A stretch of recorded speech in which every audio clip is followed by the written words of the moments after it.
Hey guys, welcome to this week's podcast episode. And I've got a lovely guest for you today, Kat Newport, coming out of Canada. And she is going to talk to us all about communication, leadership, what to do in times of crisis, conflict. There's this great, I want to ask her about, negotiations and in high stakes situations. And I'm really happy to have her on the show. So, Kat, welcome.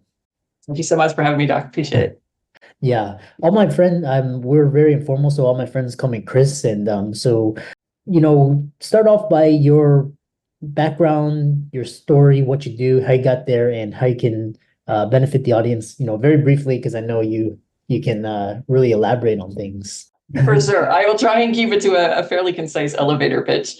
I have 30 years of experience in leadership in a service industry, dealing with a variety of environments, industrial, healthcare, whole nine yards. I'm a mediator. I'm an International Coaching Federation certified coach. I'm an author of the book Smart Conflict, and a quality professional and change management professional. If you want conflict, try quality and change. They're rife with it. So after many, many years in corporate environment, I stepped out and took a bit of a sabbatical, wrote my book, knowing that when I was in corporate, managing conflict was a hot topic. So figured that was a good niche to kind of jump into. So I'm now a conflict coach, a mediator, and a conflict educator. Interesting. So, because I love this idea because, we think, a lot of the podcast guests, we talk about these kind of rosy ideals, but actually the path is actually, it's ups and downs and valleys. Sometimes you're in the valley for quite a long time. So, talk about just what is smart conflict. I'm curious about what that means. Smart conflict. So, smart conflict actually started out as a workshop. So, it actually developed from an acronym, and it translated very nicely into my book. And smart conflict, at its core and at its crux, is pushing us to take a look at what we're bringing into the conflict before we try to win the conflict or before we try to change the other person. So, smart conflict is a way to approach conflicts and engage in the relationship with the other person to get the best possible outcome. Yeah. Interesting. And so the next question I have for you is because in this era of conflict, because we've got political conflict, we've got relationship conflict, generational conflict, workplace conflict, all these types of conflicts. It seems like everybody's fighting these days. And there was this great book called I believe it was Never Split the Difference, where he's talking about, Chris, he's talking about these in high stakes, high pressure, high outcome, and high emotions. So how do you manage all of these in these to get the best possible outcome? What's your approach? How can a mediator, conflict mediator start? Talk about their process. So, a couple of things came to mind as you were setting up your question. The first thing that I would really encourage, and I do with my mediation clients, is have them self reflect. What is it that you're actually going after? It's been my experience, particularly in estate management mediation, that a lot of folks don't really know why they're in conflict to start with. It's the toothpaste cap analogy. I'm going to get a divorce because my partner left the toothpaste top off the toothpaste tube again. When that's probably not the reason you're getting a divorce. So really self-reflecting on why you're engaging. Then you've got to figure out what your boundaries are. What are your negotiables and what are your non-negotiables? What are you willing to be drop dead about and walk away from? And what are you willing to do give and take to invest in the relationship so you can have healthy conflict, which means conflict that's moving, conflict that has momentum. Unhealthy conflict gets stuck. So those are the first two things that came to mind. Interesting. And so, to follow up on these, these thoughts and ideas, when these conflicts emerge, emotions, tensions, are high, what's the best approach? Is it kind of walk away, let it, and then come back, or because I know, like frequently there's just hysteria or just kind of, people trying to assert their point, and, it's quite emotionally exhausting and draining. So what is the best approach in these high stakes situations? Gotcha. Do you want to put a bit of a star on this one, a bit of a caveat on this one? We're actually engaging in conflict every day, and most of it doesn't have this high emotional stake involved. For example, right now I'm disagreeing with you. We're in conflict, but neither of us are upset. Neither of us are nervous. We're not worried about the outcome. We have a difference of opinion, and that is all. And most of our conflicts are like that. So with the little star on that, swinging back around, once you do start getting into high emotion conflict, you've really got to understand where the emotion is coming from. What you bring into the situation is likely to be what you're going to reap from that situation. And every human being has a conflict narrative. What have I learned over the course of my life on how to deal with conflict? Did I have a parent who liked to yell? Did I have a parent who ignored me? Did my partner really have issues? That kind of thing. So really understanding what your narrative is and what you're bringing in, and if necessary, definitely hit that pause button. Yeah. The other, yeah, and I love this idea. The other question I had for you is, how do you be both assertive as well as empathetic in communication to effectively resolve conflicts? This is an excellent question. I get this a lot. How do I still build that relationship but protect myself? So this is about understanding boundaries and really focusing on boundary building before you ever get into a conflict. And when I say boundaries, I'm talking about a living, breathing sort of barrier, more like a hedge than a concrete wall topped with glass. These are things that help us interact with other people in a healthy way while preserving our autonomy and independence. So understanding that going into this relationship, Chris, if you're my boss, I know there's certain things that I have to do, but I will not give up my weekend to work on your project. And I'm sorry, but I won't. This is my boundary. And then engaging with that, knowing the needs of my boss, knowing the needs of the organization, as well as knowing my own needs. So there's that understanding of where you're coming from, and then the understanding of the situation and the understanding of where the other person is coming from. Interesting. In a lot of the conflict these days is between just kind of generations, because like, you've got kind of almost, I would say, close to, close to 80-year generational difference between the boomers and the Gen Z. And so, and especially in the workplace where now a lot of boomers they still have to continue to work because of the life expectancy and just, everything. So, how do you navigate generational differences in families, organizations? What are some principles? Because they're basically operating from two different maps. Like one was during a war, and then another one is like where we've got smartphones and information all readily available.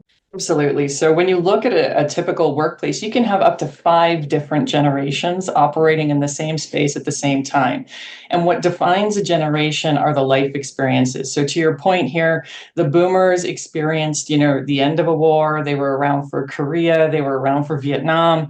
These are life-altering, life-changing things. We get into the Xers. We lived through the 80s crash, all of these things. So every generation right up to the tech natives all have a different point of view. But that's the same with anybody. If you're a Gen Xer and I'm a Gen Xer, we still have different points of view. I'm Canadian, you're American. Inherent point of view difference. It's just a small line on a map, but we still have different points of view.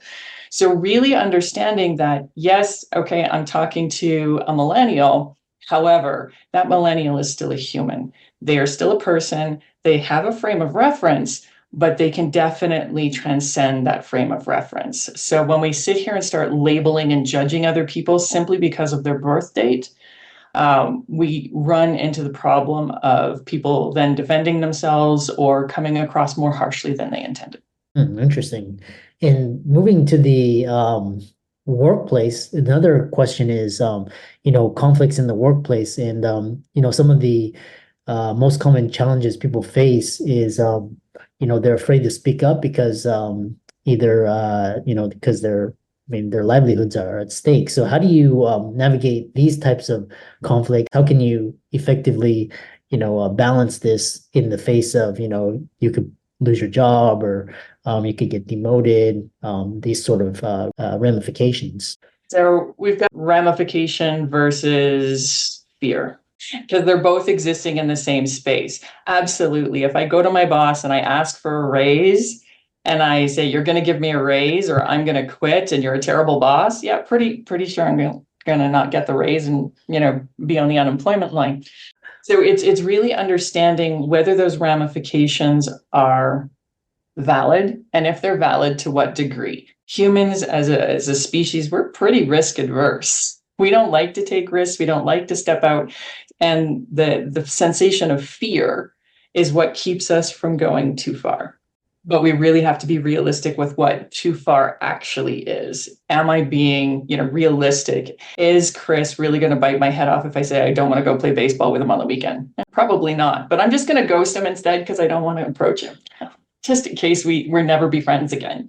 We have to look at the risk while assessing the signposts that the emotions are, because emotions are signposts. They're not impetus. They're not things to make us act. They're signposts saying something's not quite right, and then logically deciding what you're going to do with that signpost.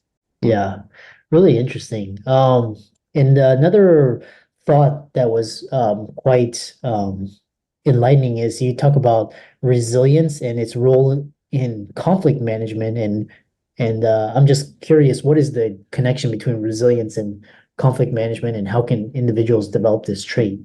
I love that these two questions came back to back, because resilience ties directly into your ability to effectively identify risk and manage fear.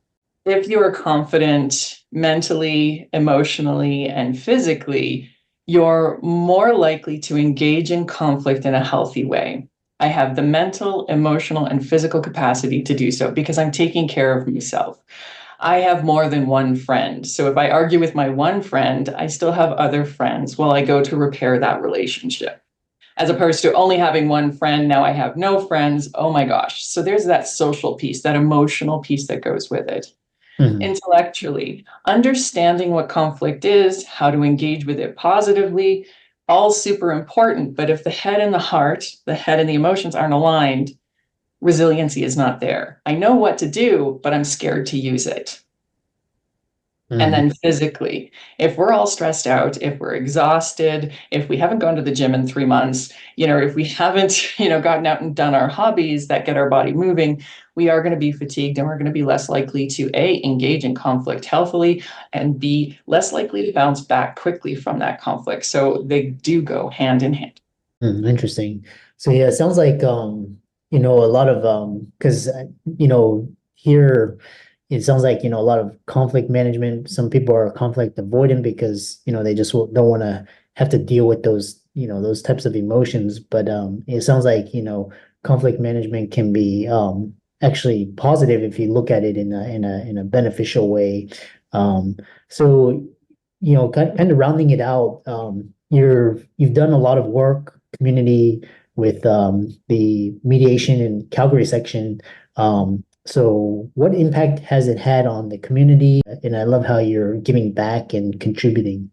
So I really enjoy the people aspect of conflict. I know it's going to sound a little bit weird, but I think conflict is actually an investment in a relationship. And the more people I can change their perspective just a little bit on conflict, saying, no, I have to have this conflict because my relationship will be better after. I'm investing in understanding, I'm investing in communication, and I'm investing in forward momentum. Super important. So working on the board of the International Coaching Federation, working on the board of the American Society for Quality, volunteering in the community as a mediator to help neighbors, build a way forward. All really important to me, and I think I'm making a difference. And on the inside, that's what's important to me, the people side. Yeah. And, from talking to you this past half hour, it sounds like you possess a lot of skill sets in this area. A lot of people I talk to, they have skill sets in like marketing and, entrepreneurship. And so with this skill set and with this particular outlook, it sounds like you're very curious about the nature of conflict in a very healthy and positive way. What sort of roles or positions or jobs, people listening could look into to take advantage of this skill set? I think any job where you work with other people, you're going to need conflict management skills. As we move into workplaces that are more and more dominated by AI, as they're more and more dominated logically by computer systems, there's one thing that's never going to change, and that is our need to engage with other human beings. And AI, as good as it can be, is never, ever going to replace that. So I think any job needs some conflict management skills, some more than others, but I think everybody needs the skills. Yeah.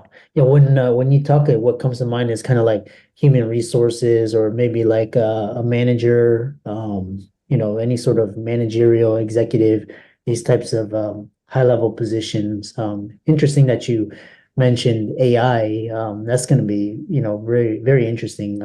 And we're not really sure about the fundamentals or the ramifications. So the other question I have is for guests, they always say that leaders are readers, and you have a wonderful library in the background. What, excuse me, what books would you recommend in this area? Top three books that you've read that can recommend to the audience? Apart from my own, Coaching for Performance is definitely one that I would strongly recommend. This talks about how to get the best performance out of your teams. So we're talking leaders and managers here, while investing in the individual. So again, very human based. I love High Conflict. She deals with conflict on an international scale, but there are some really heavy takeaways in that book for sure. And The Fear Cure also comes to mind, understanding how our perceptions feed our fears and our fears feed how we interact with reality. So those would be the top three, besides my own book, of course. Yeah. Yeah. Talk about your book as well, and how can people find it and check it out. Absolutely. So my book is called Smart Conflict, Turning Disputes into Growth Opportunities. It's available on Amazon in paperback, hardcover, and on Kindle. I enjoy the read very much. I think I'm a little biased, though. It helps readers not only go through the logic of conflict, but it also encourages self-reflection through journaling and challenging perception out there at Amazon, or you can get it on my website at smartconflictbook.com. Interesting. And for all the audience, I really enjoyed this, and be sure to check out Kat's recommendations and check out her book. It's on Amazon. Leave a 5-star review, like and follow her socials, and thanks so much for coming on. Thank you so much for having me, Chris. I appreciate it.